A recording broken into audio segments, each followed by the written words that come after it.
वज़ीर दिफा ख़ारजा आसिफ का ट्वीट, दुनिया को इसराइल की जौहरी सलाहियत पर खौफजदा होना चाहिए, जबकि बदमाश रियासत इसराइल की सरपरस्ती के तबाहकुन नताइज हो सकते हैं।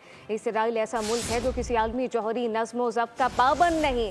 वज़ीर दिफा की जानिब से कहा गया कि पाकिस्तान तमाम बैनुल-अक़वामी जौहरी शोबों का दस्तखत कुंदा है, जबकि दुनिया को इसराइल की तरफ से पैदा होने वाले तनाज़े की फ़िक्र करनी चाहिए। वज़ीर दिफा ख़ारजा आसिफ का ट्वीट, दुनिया को इसराइल की जौहरी सलाहियत पर खौफजदा होना चाहिए। कहा गया कि पाकिस्तान तमाम बैनुल-अक़वामी जौहरी शोबों का दस्तखत कुनंदा है और दुनिया को इसराइल की तरफ से पैदा होने वाले तनाज़ात की फ़िक्र करनी चाहिए।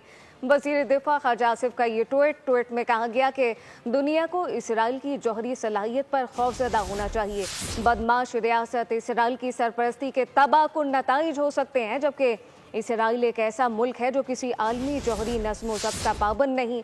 पाकिस्तान तमाम बैनुल-अक़वामी जौहरी शोबों का सब्सक्राइब करें और बेल दबाएं ताकि कोई खबर रह न जाए।